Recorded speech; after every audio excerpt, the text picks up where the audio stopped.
I chose the blue-collar worker because I needed the money to support my family. But there weren't very many good jobs offered, even at the Arsenal. And I came in as a helper. Well, matter of fact, I came in, when I hired into the Arsenal, there's 3 of us hired together, 3, myself and 2 white guys. We were about the same age. And we were friends. And they got good jobs. I got a job. And one of the guys was a very good friend of mine. And he tried to get me into quality assurance, like an inspector, stuff like that. And the supervisor told me, he says, I don't see how you would fit into this organization, you know. Well, I probably had as much or more formal education than they had. But what they did, they hired this young kid out of high school, right out of high school, no military background, and put him into quality assurance. And that's one of the things that got me started working for equal rights and job opportunities. And as I began to get seniority, and I had a good foreman, general foreman. He was an old German guy, and he didn't have a lot of education. He only had an 8th grade education, but he had a lot of apprenticeships behind him, and he had worked himself up to a general foreman. Excuse me. He liked me, though. And he looked at my background, and he says, if you want to advance, all you got to do is work. And he set me in an office with 3 or 4 foremen. They all walked out. They wouldn't sit in there and work with me. He refused to work with a black guy. And that made him very upset. So they tried to set me up as a bad person and almost turned the guy against me. I stayed in grade 12 years, or 9 years without a promotion. And I was very sarcastic. My mouth got me in a lot of trouble. But what happened, I had my barbering business on the side where I made my real money. And this was my security at the Arsenal, because I had the insurances and, you know, retirement plan. And to offset them, I told them I wouldn't work any overtime. I don't need your overtime pay. Well, that would provoke them. They didn't understand that I refused overtime, but I make more on Saturday, I would make their own, you know, overtime.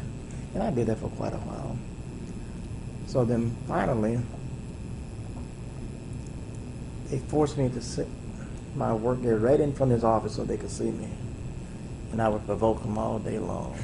I provoke them. I do things just to provoke them, but I stayed within the regulation. Yeah. I would work. At the time, I was a mechanic. That was one of the high-paying jobs at the Arsenal. I would wear a white shirt to work, semi-dress trousers, shine shoes. And when I get off of work, I wouldn't be dirty. That's so they couldn't forget this guy's cheating. I wasn't cheating. I wore an apron. I put gloves on. I changed shoes when I come off my job. I look like they look. And so they were spying on me to see what I was doing wrong. And I was a nuisance for them, and they knew it, but they never could get enough to fire me. And every time they come from staff meeting, I says, did anybody say anything about a promotion for me? And so finally he called me and he said, you know, Broyles, you're a good worker. He said, you're proving yourself. And I began to travel, this in the blue collar jobs. So I figured, well, I went up the ladder to wage grade 11 in the shops. That was good money back in those days. I worked in the better jobs. So I figured I need to make a change. So I crossed over to the white collar. And I took a $1 decrease on the hour. And I worked in the building. There were 4,000 people working. Well, I never had any office experience working. I never experienced working in an office before. I walked in there, man, there was a guy laying there with their feet on the desk, you know. I couldn't do that. Yeah.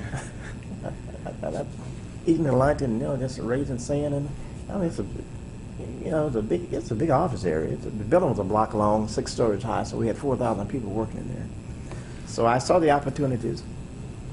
When I went over there, I asked the personnel technician to, I want to change job. Well, this guy, he was very reluctant to tell me about what they had available. Well, his wife was his boss. And she says, L.A., take that job there. Tell him I sent you over there. But what had happened in this month,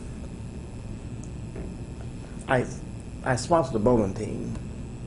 And I went out on a Monday afternoon to support my bowling team. You know, I was buy the girls a drink. And I saw this couple sitting down there. It was the superintendent of manufacturing and this girl in personnel. They was out together. While I, being sarcastic, I sent him a drink down the bar. I saw you. Yeah. And he was reluctant to see me. I said, forget it, Ted. Just want you to know I'm here. Yeah. I see nothing. I know nothing. And that girl he was with, she's the one that took me out of the shop and sent me over into the white collar work. And I advanced on up. My specialty was, I was an industrial specialist. I became a supervisor. And doing the chain of command and things, I ended up being an industrial engineer. It's just wonderful. So you think it was harder to get promotions? Or It was very hard to get a promotion. You could go to GS11, Afro-American, pretty easy, GS12. But when you get to the GS12 level, they became very, very competitive. yeah. And I did a lot of work over there for civil rights and opened up the doors. I wrote for the general and the colonel. I was a writer, and I used to write a lot of the correspondence for my department. And I got to the point I worked at the director level. You know, you look back over your life as a little country boy, farm boy, segregated school. There you sitting there with the colonels and Yeah. directors, making decisions and being accepted. It's what a Experience. it was, and I enjoyed it. But it was not easy at the arsenal either.